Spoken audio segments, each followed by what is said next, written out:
Welcome to the African News Review podcast, where we cut through the noise and get to the truth. I am your host, Adesoji Iginla, and each week we are here to challenge the biases, prejudices, and misinformation in the Western press about Africa. Using historical context and contemporary insights, we set the record straight and reclaim the narrative. Tune in every Sunday at 12 p.m. Eastern as we uncover the real stories and reshape the conversations about Africa. This is the African News Review podcast, reclaiming Africa's narrative, one story at a time. Yes, greetings, and welcome to another episode of African News Review. I am your host, Adesoji Iginla, and with me, as usual, are my two esteemed panelists. Ladies first, she is Fubara Eneli Esquire, author, Your Self-Love Revolution, Kwanzaa, A Celebration Guide, host Rethinking Freedom 98.5, Killing Texas, co-host Women and Resistance, and as you've seen yesterday, she's also the co-host of Grill and Books. And welcome, sis. Thank you. Thank you for all the unpaid jobs that you have helped to generate for me. Greatly appreciate it. Is it? Yeah. And the comrade is a legend's very own comrade Milton Allimadi, author, Manufacturing Hate, host Black Star News on WBAR 99.5 FM, New York. Yes. Welcome, comrade. Thank you so much. And sister, by the way, the many unpaid jobs at some point could be monetized, actually. The more people get to know you at some point, that's been my experience, On 2 or 3 occasions, some groups contacted me. I'd never heard of them and actually offered some honorarium. I was, wow. Well, whoever is listening, I have 3 children in college and another one about to get into college. Yes. Yeah. Because they said you would keep me working for free. So thank you so much, comrade. Well, okay, yes. So that said, as is customary, let's have a quick review of the news where we're at, beginning with sister. Okay, well, so since Comrade wasn't here last week, I'm looking forward to just hearing his take on every article. I'm just giving you that heads up. But I will go first. It's been an interesting summer in Texas with the heat, and I think even in other parts of the country as well. And then flooding. So we're either overheated or we're flooding. And right now there is another, they're calling it ring of fire that's heading our way in Texas, mostly those in the south, around South Antonio, northern Texas. And when you have these issues, the concern is always for the elderly, for people who may have some medical issues, things of that nature. And of course, for those who are unhoused, how do they cope under these circumstances? So those of us who can, look out for our neighbors, donate where you can, take precautions, all of those kind of things. Even as in Houston, we're recovering from floods. And in my area as well, we had a lot of flooding. And then, of course, politically, a lot is going on. Greg Abbott, who we haven't talked much about because it's been Tallarico and Paxton's case that we've been looking at. But Greg Abbott is up for re-election. I think he's been there for 12 plus years now. And so if you're in Texas, if you know people in Texas, tell them it's time to let Hot Wheels roll into the sunset. As they say, yes, roll into the sunset and bring in some other energy to resolve the issues that we have in Texas. One party has pretty much held all of the statewide elected positions for over 30 years. That is not a democracy. Yes. Okay. So obviously it's become apparent that the man in the White House does not know what he's doing with respect to Iran. You killed the entire leadership. You killed the second entire leadership. You killed school children. You've killed thousands already. So how do you hope any more attacks are going to bring them to the negotiating table? I don't understand the logic here. There's no formula or logic. In fact, the more you bomb them, it seems the more you're solidifying support for the government that you say you actually want to topple, which is not going to happen. So it's very interesting. And of course, we're getting closer to the midterms. And when you hear Trump starting to say, oh, they're begging us to talk, it means the opposite is most likely happening. The U.S. is desperate to bring this actually, I shouldn't even say ill thought out war, because this was an Israeli war that the U.S. just knee-jerk reaction joined, right? And then, of course, the correspondence dinner, the White House correspondence dinner. The interesting aspect to me was the part where Trump actually had to shake the hands and congratulate the reporters of the Wall Street Journal who did that article about, his doodling, and he denied it, and he sued the journal for $20 million, and the case was thrown out. And these journalists were given an award, and he had to actually shake the hand. It does not get any better than that. So those are my two observations. Yes. I don't know that I would have been shaking his hand, but I don't know. I agree with you totally. I was thinking about that too. I don't need you to honor me in any way. I don't want to shake your hand. But I don't know if you've been following the lawsuit he filed against the BBC, and they're now asking for depositions. They're saying if you said we harmed you, we harmed your businesses, okay, come and sit for a deposition, and we need records on what your business was doing and how we harmed. You got to prove that harm. So I think they might be trying to look for a way to get out of that lawsuit now. But that's what people need to do. Organizations need to do. They need to push back against this man, because bullies do not understand people just capitulating to them. Absolutely. And in the UK, we have a new government. Andy Burnham is now the new Prime Minister of the United Kingdom. He took over from Keir Starmer in the course of the week. From those who might be thinking, it's going to be changes, I'm afraid to say it's business as usual. Nothing changes. We, in fact, have now allowed the United States carte blanche use of our military bases in order to I saw that. Go and foment wars. So wherein there was breaks on that idea, or it was done surreptitiously, now it's open season. You can use the British spaces. But then probably, he's thinking the people are distracted at the moment. There's a high chance an general election might be called sooner rather than later in order to cement his power or hold on power. But as the British people normally will do, I'm sure there's a surprise down the road. That said, yes, let's quickly get into this week's articles, and where to start than to start in Washington, D.C. And the first story comes from your man, Mr. Trump. Apparently, the idea that the war in Iran is still ongoing, he appears to want to go and start another one in Mali. So from the Washington Post, there's an exclusive that Trump's administration is weighing military options in Mali.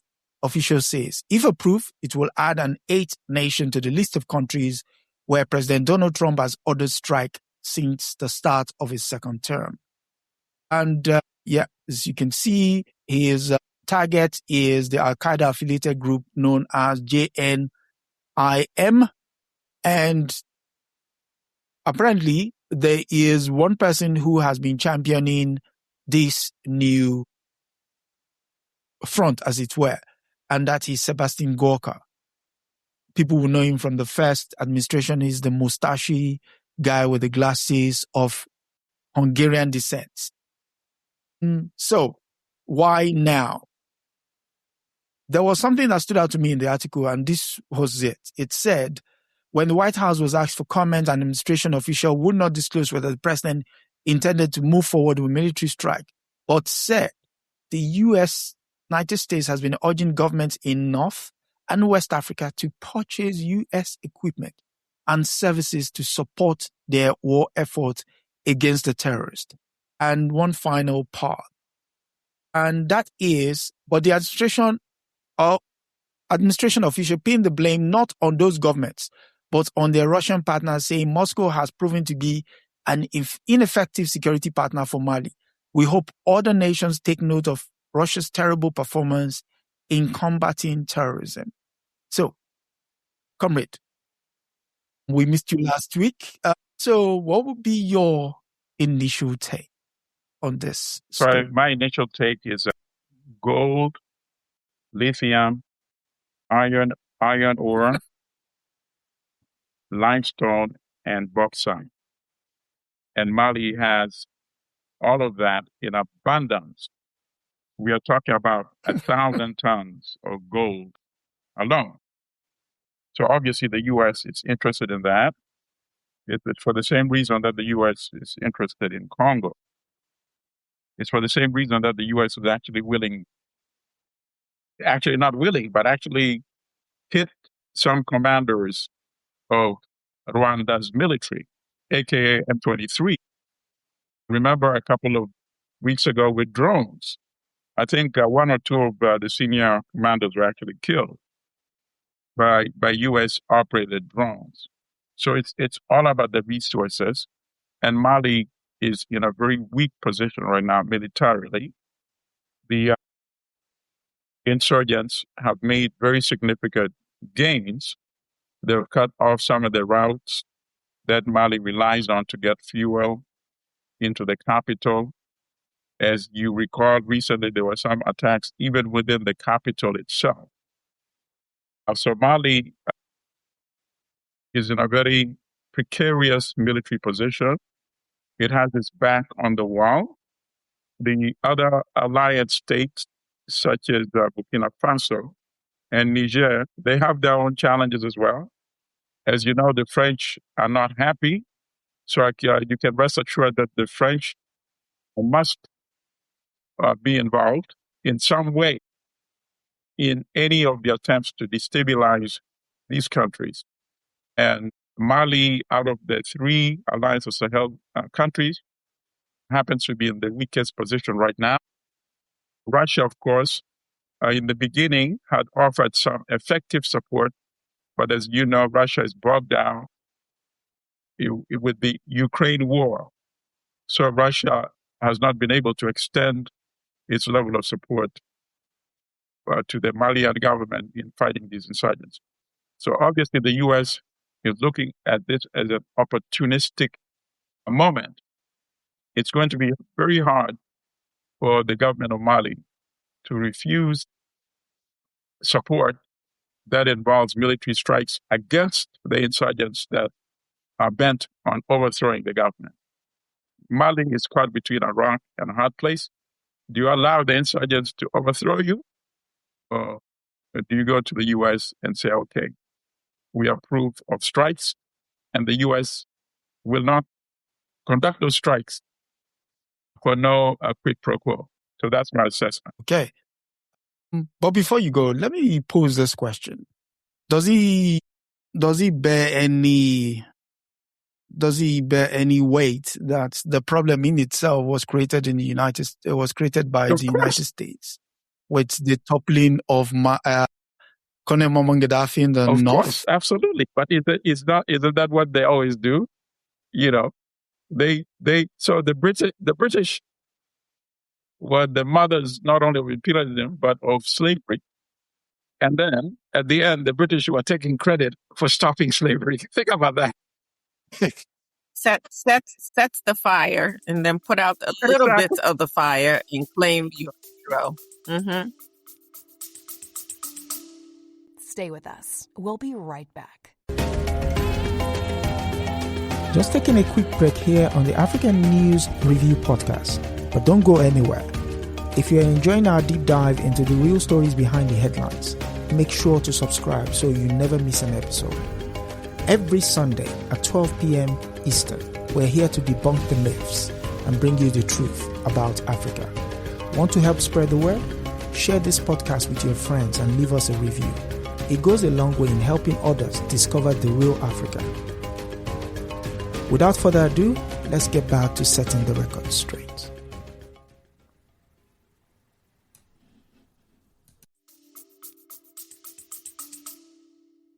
I just wanted to, get that out there. So what's your take? And, by the way, we see that same strategy playing out all across the world. So what is being negotiated for, quote unquote? What are they trying to get Iran to come to the table to talk about? The same agreement that was already in place under Obama's administration. So the Strait of Hormuz needs to be open. The Strait of Hormuz was open. You literally closed it down. You caused all of the issues. And then now, according to them, at a cost of $1 billion a day, which we know it's higher than that. And that does not include all the infrastructure that has been destroyed in terms of U.S. bases, but also in terms of infrastructure across the Middle East, how much this war is costing. And we have not even gotten into the lives, the trauma that is being played out daily and how that's going to impact future generations. But you start the problem and then you turn around and say, hey, look at me. I'm so great. I help to address the problem, because you're not going to completely eradicate, at least not in one day, what you're doing. And so when we look at what's happening in Mali, I think it's important that we also have a sense of who are the parties at play here.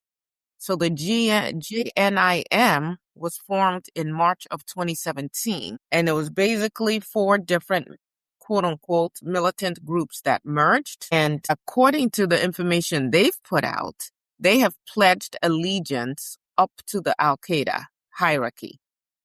So to the Taliban's leader, and basically situating the JNIM as Al-Qaeda's formal Sahel franchise. So these are no longer just independent actors. Again, you see all of these foreign actors impacting what is happening on the continent of Africa. Obviously being financed, with the ammunitions and the weapons that they have. The leader in Mali is a Malian Tuareg. I don't remember his name exactly right now. Maybe Gali.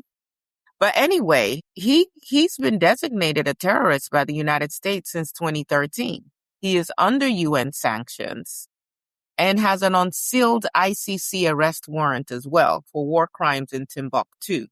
And then the Malian government has also put a bounty on his head. But you see Al-Qaeda setting up in Mali, but they've now stretched out. They're impacting Benin. We saw that coup. They're impacting Niger. They're impacting Burkina Faso. And of course, we know that they were already operational in parts of Nigeria as well. And so this is not a Mali problem alone anymore. Again, I feel like I sound like a broken record on these airwaves, but where is the AU? And how do we, without always looking to foreigners to come and save us? Because as Comrade started off with, why would Trump be interested in this shithole country? As he famously put it. Yep. His word. His words. What, did the shit suddenly? Okay. No, because of all the resources there. And so they never give us quote unquote aid altruistically. And so on the one hand, yes, you're going to help us perhaps for now push back the insurgents, but then when it suits you, you're going to fund those insurgents as well. It's really crazy, the situation that Africa finds itself in on so many fronts, as we'll see as we continue these stories.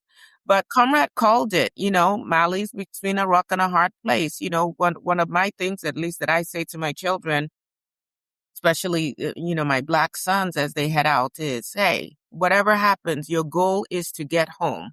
It is to live, right? Don't feel like, even if you feel like you're being over policed, even if you feel like someone came at you wrong, your ego, listen, your goal is to get back home alive. And then how else to fight it. So in Mali's case, it might be, hey, we cannot let these people take us over. We might be making a deal with the devil. Literally, the ones who also voted and said that slavery is not the gravest sin in the world. Yep. How was it phrased? It's not the greatest crime to humanity. Greatest crime against humanity. So we know that these people don't mean us well, but they might have to make this deal to get a little pressure off. But it will require the AU coming together and saying, how do we collectively address this, as opposed to looking to your enemies to come save you? They're not coming to save us. So I suppose I asked the question earlier that does it bear any impact on the situation that the United States, France, and the UK created the problem at the top?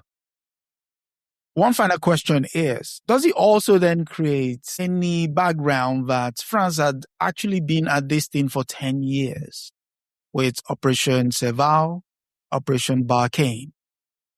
What difference does that make to any decision that Washington makes going forward? Listen, I think, Comrade. sister's right. Unless we can really have a role in these issues, we are collectively between a rock and a hard place. In terms of the U.S. switching on and off when it's convenient to support or undesignate or designate somebody, organization, individual as a terrorist and then undesignate. This is a game. How can you designate and undesignate if it's something real? If an organization, individual is a real terrorist, isn't that a fact and should always be the case? So, and of course, we discussed it. The best example is the president of Syria, who had a 10 million US bounty on his head. Al-Shabaab.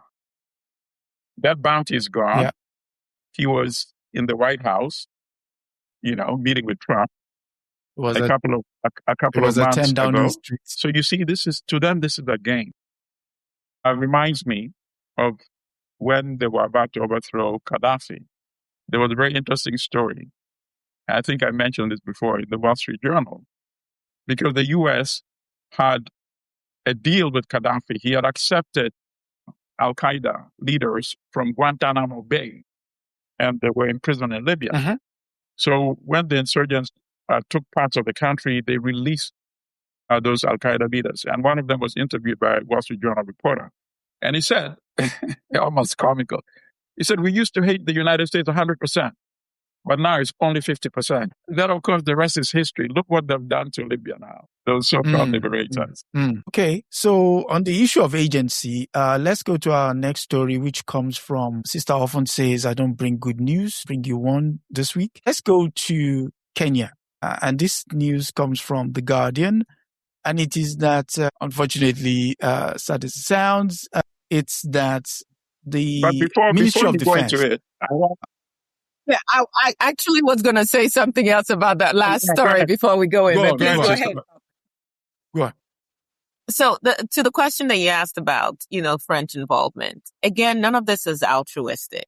How much did Mali pay out to the French forces for their so-called assistance? So it's a game that we're playing here. And of course, no, they're not going to be held accountable. And if anything, it allows them to get a better understanding of what your own military mechanisms are, what you have available, which makes you vulnerable. And if we enlarge this picture, we also see how so many countries surrounding the Sahel region have in the last few months signed a memoranda of understanding. Memoranda of understanding regarding security issues with the EU, with France in particular, but America is also playing a role in that. And so yesterday on Griot Books, we talked about Frantz Fanon, and by the time he got to the wretch of the earth, basically saying, and then of course a dying colonialism and towards an African revolution, basically saying these people never totally withdraw. They are never our friends. They never really capitulate. You always have to be aware that they're coming back to hurt you in some way, shape, or form. Who does it benefit to have Africa fighting each other in this way? It benefits all of these other countries that need our resources to survive. They literally need our resources to survive. And so the bigger picture is also look at how Ghana, Nigeria, all of these other countries are signing these agreements that are essentially isolating even more so these three countries. And it doesn't bode well. And yet, how much firepower do they have independently to be able to fight back without assistance from other entities and hopefully from other African countries? But we saw African countries, African leaders, as Comrade has raised on this platform before, completely abandon Gaddafi, despite what Gaddafi had been doing to help out in the continent. Although He is a complicated man. He is flawed. There's some racism and some other issues as well. We just don't seem to study and learn from our past. And so we keep repeating these same issues. Yeah. Okay. So before you start this one, I want to commend you once again for consistently being on top of this story. Kudos to you. I was not as familiar until we started discussing this issue of the British military exploitation and oppression and repression of civilians in Kenya through this supposed military training, joint military training program. So I appreciate how you consistently been on top of this story. So I just wanted to get that out. Okay. Thank you. So the story reads, Ministry of Defense, aka Modi, cancels army training in Kenya over powers to prosecute British soldiers. September's exercise called off after Kenya raises concern over funding and jurisdiction for criminal offenses. And so it says the British Army has been forced to cancel training for its troops in Kenya after the Kenyan government refused to ratify a bilateral defense agreement. While the UK government wanted to renew the existing agreement, Kenya's lawmakers have sought changes to give local authorities greater powers to hold British soldiers accountable for any offenses committed in the country. According to Kenya's news outlet, The Daily Nation, the dispute centers on which cases Kenya will retain primary jurisdiction over, while the amount of money Britain pays Kenya to host the training camp has also been a sticking point. It is with regret that the necessary licenses required to allow training to take place in Laikipia later this year has not been forthcoming. As a result, the planned training will now be conducted at an alternative location outside Kenya. However, there has been sustained pressure from Kenya's people opposed to the British Army continued presence. Last year, a report to the Kenyan Parliament into the base alleged human rights violations, environmental destruction, and sexual abuse by British soldiers. The most high-profile case being that of Agnes Wojiro. And so, agency, comrade. Okay. So, would you say? I just want to make maybe 3 or 4 comments on this. First of all, okay, this is a sign of Kenyan civil society and government becoming a more mature politics, Right next door in Uganda, we would not get something like this, where every decision is made by the dictator, General Museveni, and the co-dictator, his son, General Muhoozi. In Kenya, we have parliament actually pushing back and making it impossible for the Kenyan government alone to proceed with this arrangement with the British government. Parliament came out with a report last year documenting abuse by these British forces deployed in Kenya, the environmental destruction, the human rights abuses, the sexual abuses of women and possibly men. So this is impressive in terms of where Kenya's politics generally is heading. And then you have the statement by the British Ministry of Defense. The UK highly values its relationship with Kenya, which is underpinned by mutual benefit, respect, and cooperation. That, of course, is complete nonsense, given the facts that are discussed in this story. There's no mutual benefit, there's no respect, and of course, there's no cooperation. If you have to make a separate provision that Kenya would then be allowed to enforce domestic jurisdiction, how can that be cooperation? That is neocolonialism right there. And then the other question is, how are these abuses occurring on Kenyan soil? Are there no Kenyan police? Are there no Kenyan military police? Are these British soldiers being allowed to bring girls, women, boys, men into their barracks and garrison? How is this even possible? Could we see the reverse where Kenyan troops deployed to Britain to help train British soldiers committing these types of abuses, sexual abuses against European women and men.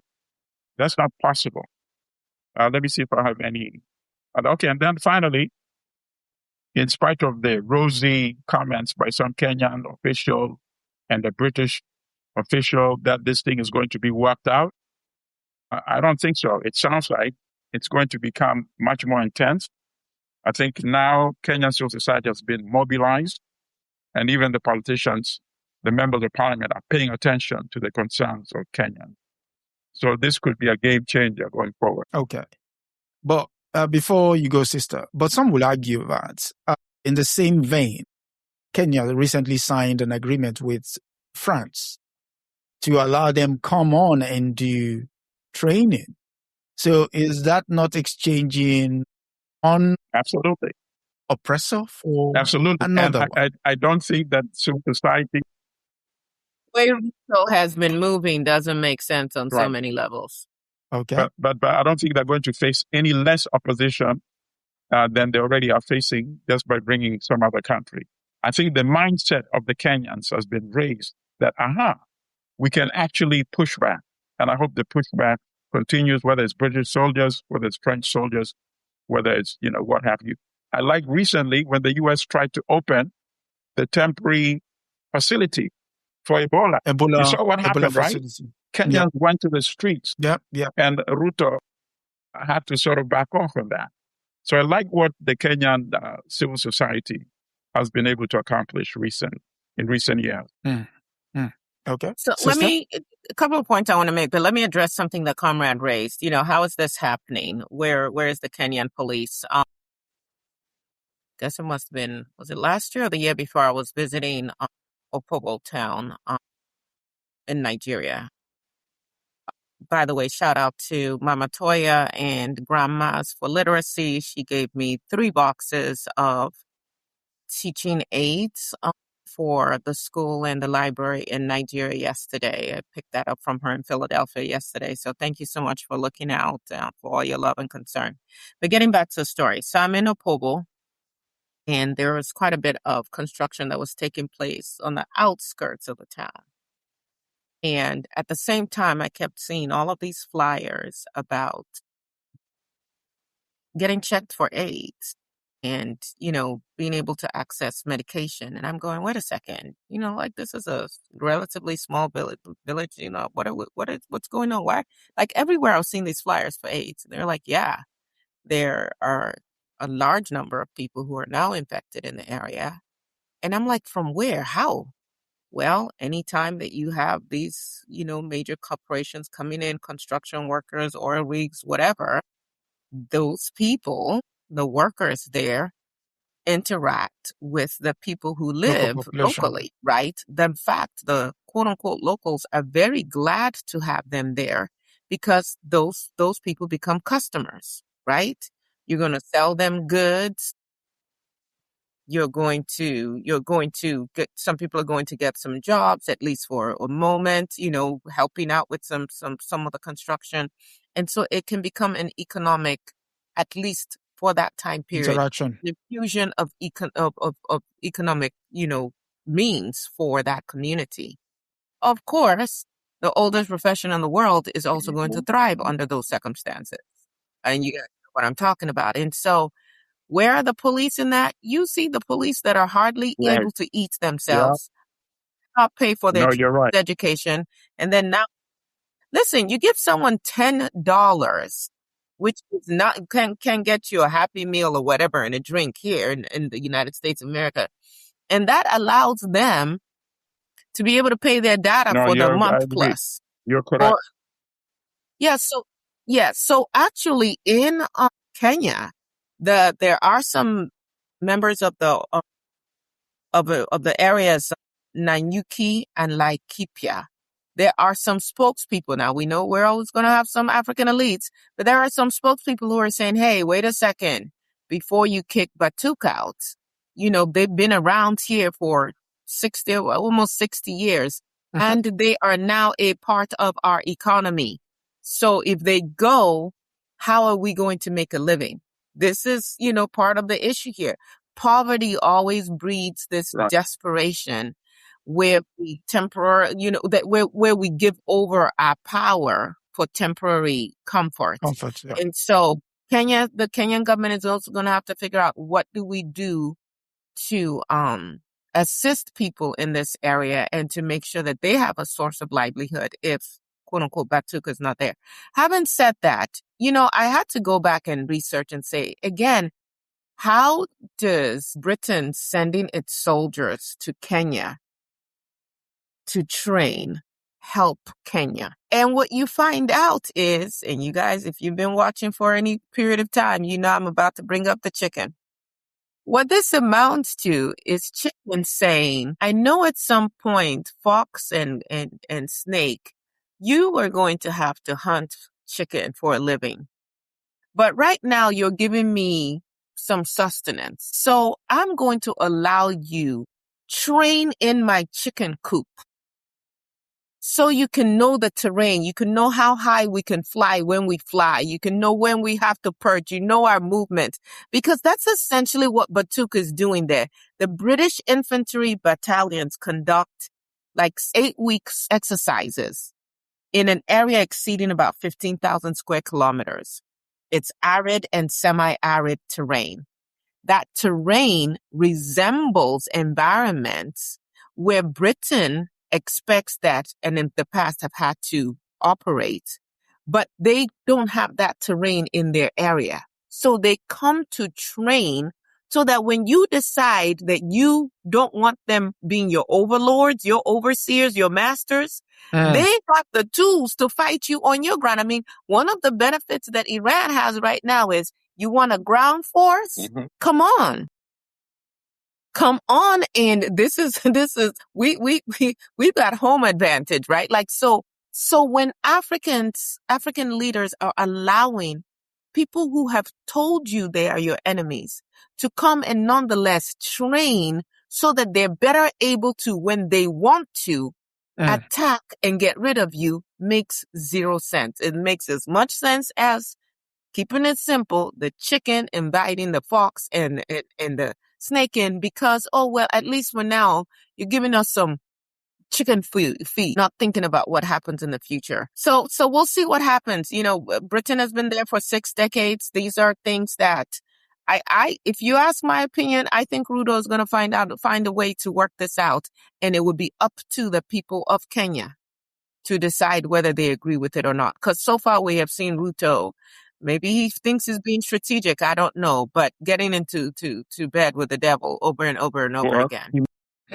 And by the way, this idea of we don't have any jurisdiction over them in terms of crimes, that started all the way before colonialism and then during colonialism, because it's like white traders could carry out whatever atrocities they wanted to, but could not be held responsible by the indigenous people. And that was enforced with that whole gunboat diplomacy. And that has just carried on even past, quote unquote, independence. Right. So what Ruto might do, he might try to stretch this out as long as possible because he faces elections next year. So if he can extend it beyond the elections and then deal with it after that, these are one of the things. The elections, yeah. Okay. So agency, at least Kenyans are. Thank you for this positive story. I'll try and bring one every other week. I'm not promising, but I'll try and bring one every other week. So for our next story, we go to Radio France International, and it is that France welcomes one of its own. And so it's from Radio France International, and it's that France welcomes Gabon Oligui as mineral and military tie defies African rift. Gabon's President Brice Clotaire Oligui Nguema begins a 3-day official visit to France on Monday, underlying the close relationship between Paris and one of its few key remaining allies in Francophone Africa. There is the man and there is Mr. Macron. So Oligui Nguema, on his second visit to France, will be joined by an 80-man strong delegation of business chiefs and political officials. Hold on, just pause there. Yeah. Do you understand how much Gabon, that is struggling financially right now, just paid out for that 80 strong? Esther Code, all of them are going to get paid. What's that other thing that they pay them for every night that they're gone? There's going to be, no, seriously. And they did not travel by themselves. There's some wives, there's some girlfriends, and wherever they travel to, the oldest profession will also benefit. Just say, but carry on. Of course. The visit marks another step in Oligui's rehabilitation after he seized power in August 2023 coup that ended more than 5 decades of rule by the Bongo family. He was elected president in April 2025 after winning nearly 95% of the votes. Real democracy. So the path of continuity. Oligui visits Paris in May 2024 while serving as transitional president before French President Emmanuel Macron traveled to Libreville in November 2025 to mark the end of the transition. Meite, who is an official, said granting Oligui a state visit reflects French acceptance of Gabon's post-coup political order. But here is the key part of the story. The caption under the story says, President Macron Center. We know that's him, right?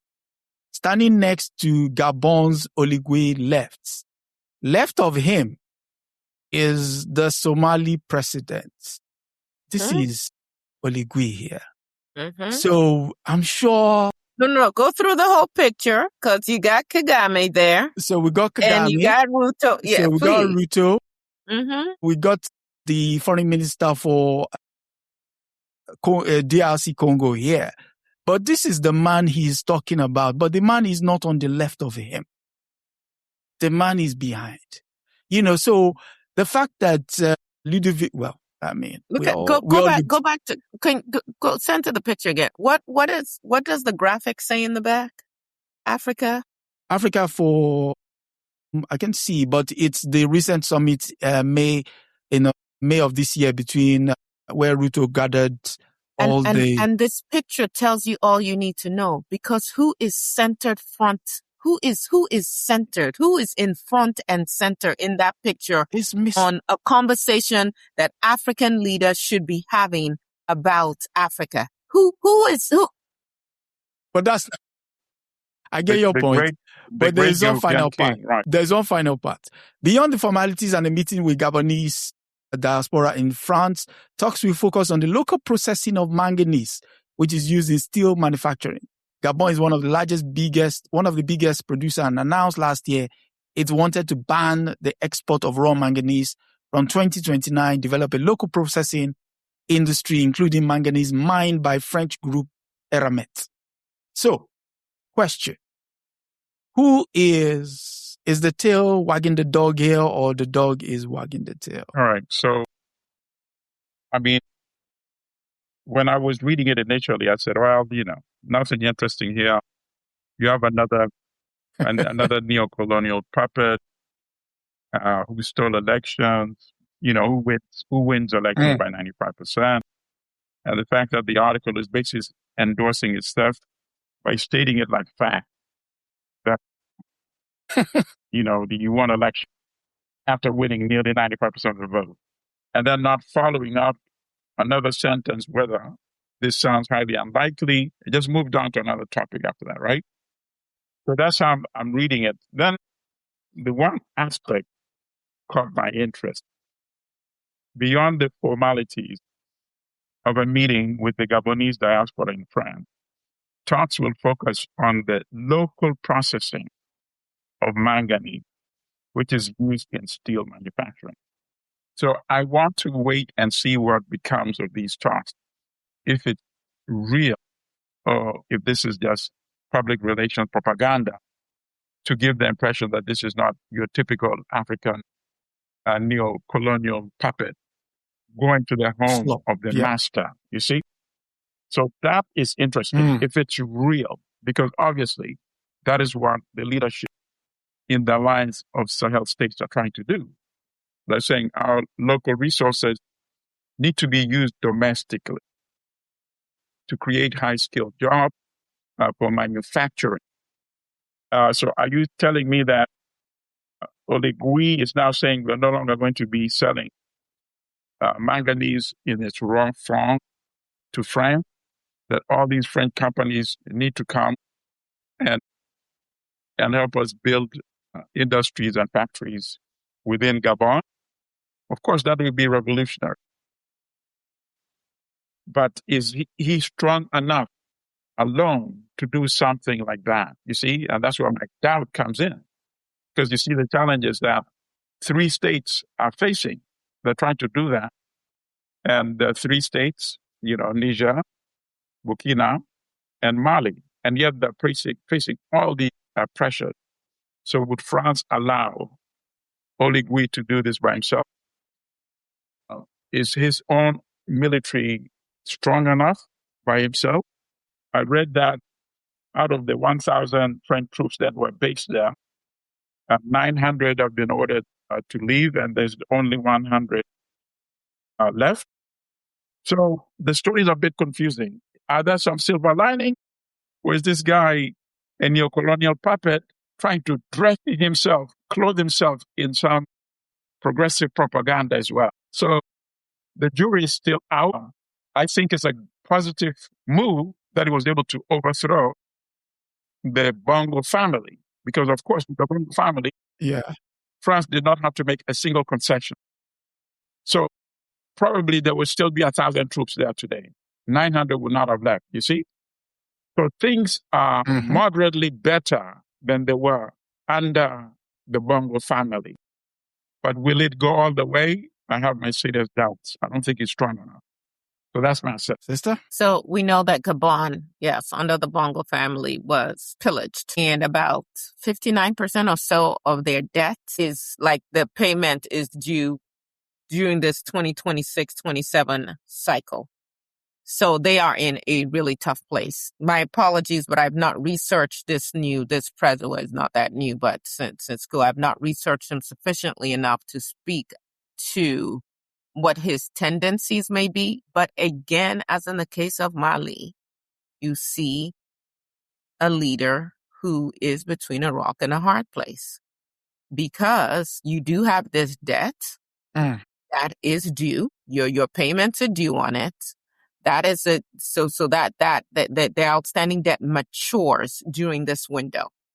That's what's putting all the extra economic stress. In addition, Gabon had been relying on its oil, but their tendency was, okay, we have one oil field now, we're just going to keep using that. And then when we think that one is about to run out, then we'll go find a new one and then open that one up. So right now they have a gap because they have found a new area of oil, but that isn't even going to become operational, they're saying, until maybe 2028. But you've got debt that you have to pay right now. And then, of course, you have the IMF that just downgraded their rating. And so the question is, what do you do? So far, they've put a domestic debt moratorium of about $1.3 billion. That was in March. And that basically delays payments that it's owed to its own domestic creditors, which is also going to further put a crunch, right? Because yes, on their country and what they're doing. But he did bring in, and, make of this what you will, he did bring in a Harvard-trained economy minister. And, of course, they are trained in Western economics to continue. So part of, and we had this discussion yesterday with Frantz Fanon. Part of the issue with language and how we're getting educated is that it does impact your ability to see solutions beyond what you've been trained to see and how you've been trained to think in the language that you've been given. So, hey, I don't have any problem with Harvard-trained people. My daughter happens to be a student at Harvard. But putting that out there as though, okay, because he's Harvard-trained, therefore, now we've got the Holy Grail or whatever, we still need to bring other people in who maybe are not as indoctrinated, if you will. And I'm not saying that this human being is, but chances are that he is. But basically what you see now with the lack of oil, with the debt wall that they've hit, is Gabon desperately seeing itself as needing foreign investment. And that foreign investment not coming from other African countries, but coming from outside of the country, to outside of the continent, to modernize its railway and to finance its transition, hopefully away from oil dependency. But again, a lot of this could have been better managed if we had better leaders. And we'll see what this particular leader does. And then obviously you always have these colonizers who smell blood. Well, they cut you to get the blood, and then they smell the blood, and then they come in. So don't know how this is going to work out. History says it doesn't work out that great for us. If Sankara was alive, I think he would call all these African country leaders together and say, listen, all of us say we're filing bankruptcy in that sense. And it's going to be tough for a few years. But if we can get this debt off of us, look what we can do. And a prime example would be the felon in chief of the United States of America. How many bankruptcies has he filed? And now he can make $2.2 billion in 2 days, while the rest of us are struggling to pay our bills.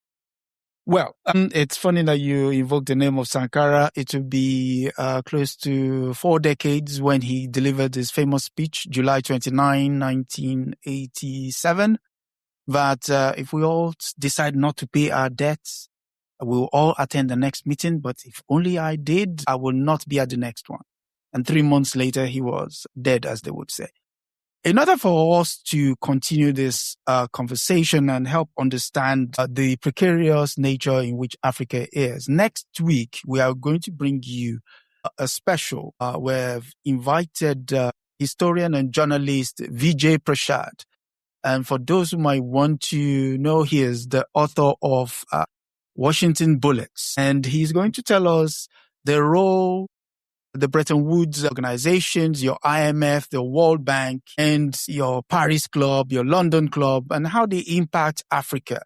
And for those who might think colonialism stops once we gained, quote unquote, flagged independence, you can come along next week and have a conversation, listen to the conversation, put your questions in the chat, and we'll try to take as many of them as we can. And so next week, it's going to be a special with Vijay Prashad, historian, author of Washington Bullets. I'm minded that the comrade would leave on top of the hour. There is this story that I want his take on. I hope he's not too offended by the take that the organization has taken. And it comes from the Financial Times. And it is that how did they say it? Let's put it up there. It says, don't blame colonialism for African trade woes. If you permit me, it says every year as the African Union convenes in Addis Ababa, delegates ritually invoke the Berlin Conference of 1884 to 1885 as the original scene of African fragmentation. Borders drawn by Europeans with rulers over cognac, the story goes, carved out a continent. It's a powerful myth.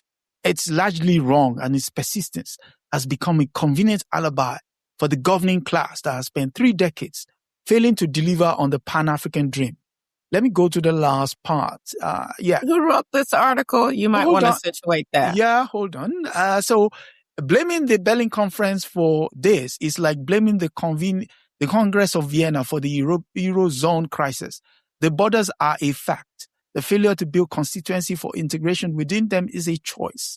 The African elites who invoke the Scramble for Africa or fail to implement trade agreements and finance institutions make those around Bismarck table almost look like Pan-Africanists. They at least understood that wealth required corridors. So to answer your question, who wrote it? Bright Simon. The author is a policy analyst affiliated with Imani, a think tank based in Accra. So,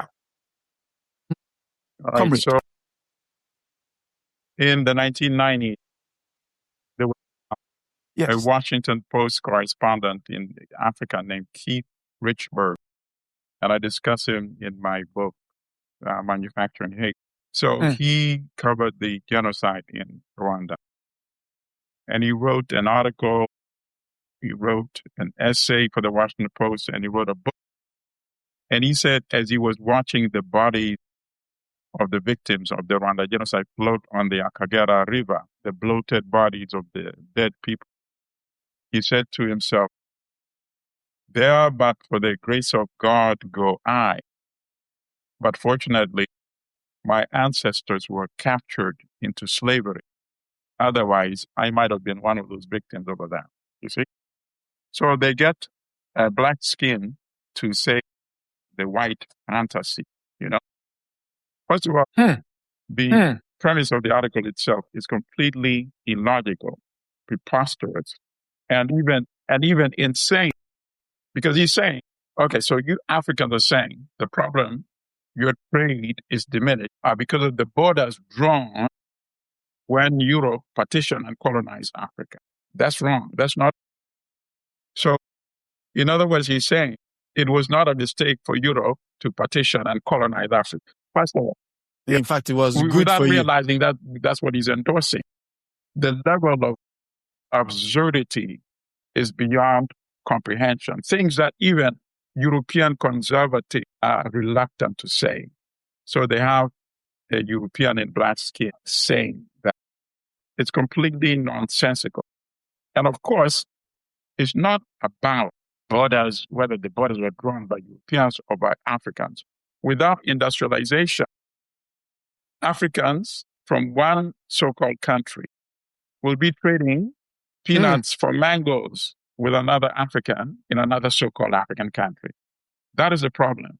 You cannot develop wealth and prosperity by trading in cocoa, tea, tobacco, And peanuts, sisal, cassava, yam, flour. We need to industrialize, right? We need to use those resources that are building wealth and prosperity in Europe and now in China and other Asian countries. We need to use that in Africa. That's the essence. So this article is just a diversion. Has nothing to do with what is holding back Africa's wealth and prosperity. And this guy, so when you encounter an article like this, you go and you look at the background of the person who is saying that. Keith Rickberg, I looked at his background and I saw that this guy had some sort of psychosis. He wrote another book where he said, when we were growing up, my dad used to tell us that, we were decent colored folks. We were not the N-word people. We didn't have nappy hair. We shaved our hair, closely cropped. We mowed our lawn. We were not the N-word people. When he went to watch movies with his brother, in the beginning, they would have the reel where there would be cowboys and Indian. And they would have to flip a coin, who's going to be the Indian and who's going to be the cowboy. And they would always cheer when they were to be the cowboy, because who wants to be the Indian who is slaughtered? So his mind was completely slaughtered. So I understood. This guy is similar to that. He was endorsed as one of the continent's youth emerging leaders in 2012 by the World Economic Council, which of course is the devils, This is the Adam Smith's free trade, invisible hand. No need to regulate anything in the economy front. So that is the nonsense that he's spewing out. He's a front for them.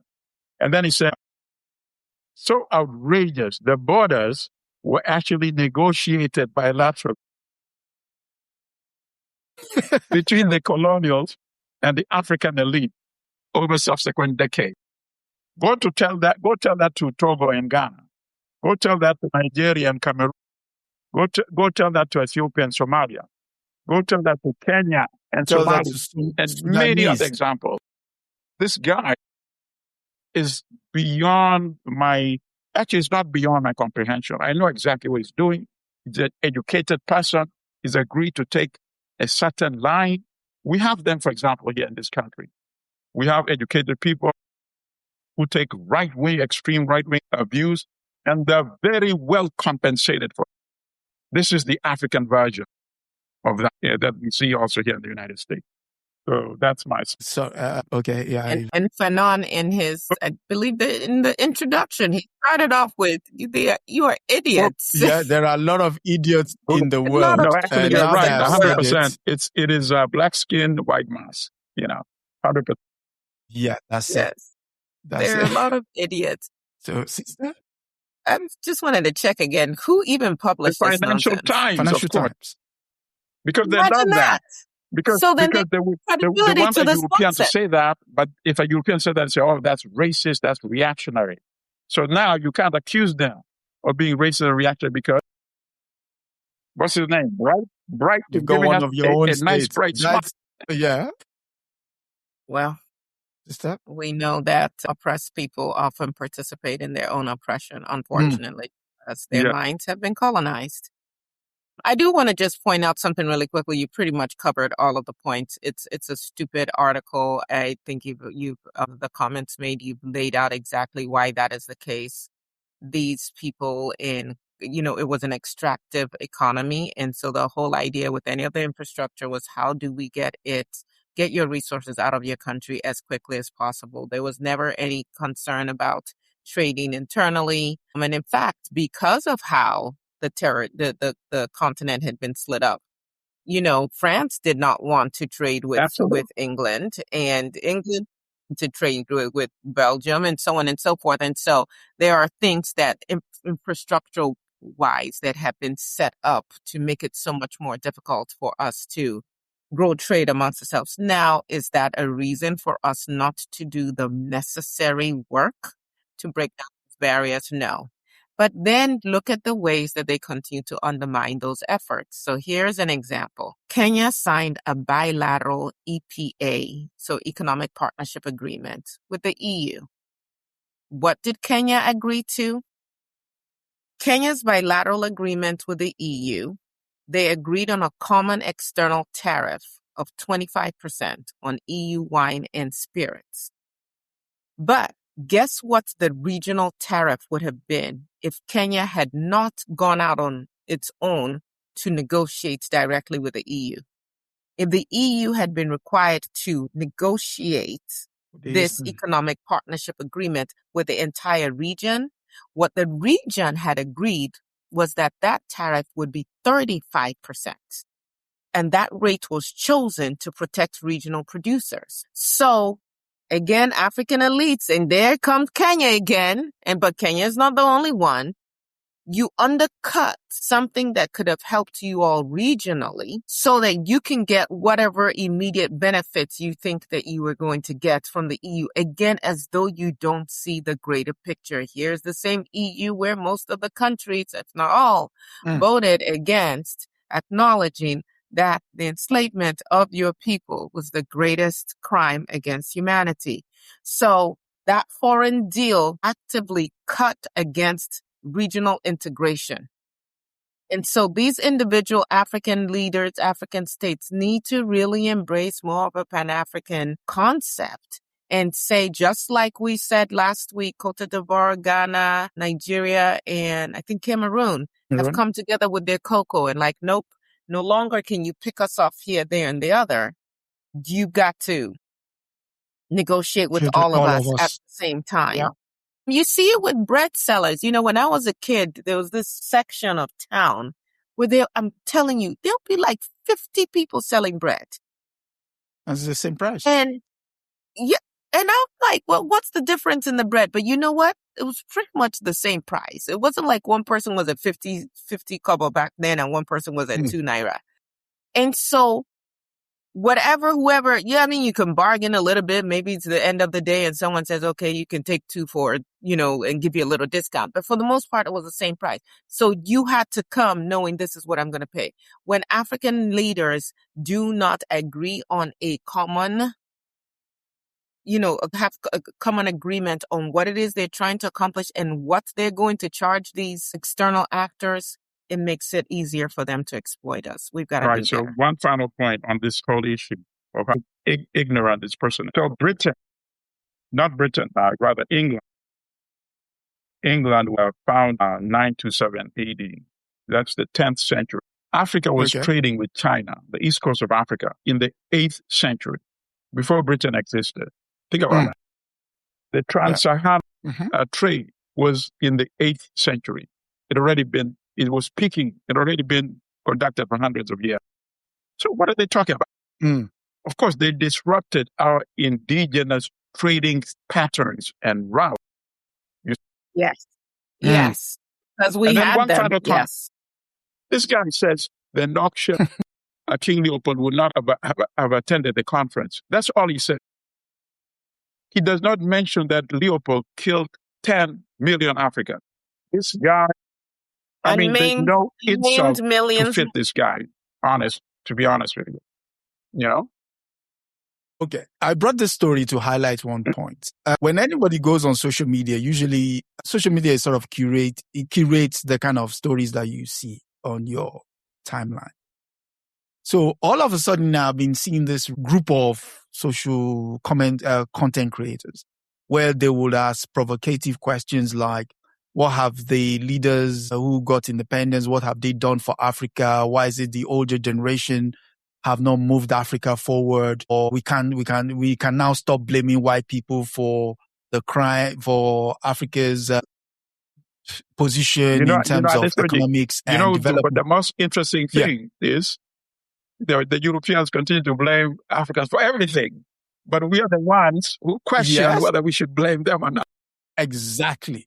So, I mean, this story just sort of highlights what I've been seeing in the course of the week. So when I went looking for stories to bring for us to discuss, I saw this story. I was like, this doesn't make sense. I read it. You know, when you read something once and you're thinking, no, I must have missed something. What point is this? I'm glad you brought it. I'm glad you brought it. The closing bit was just like, where has this person never encountered a book in their life?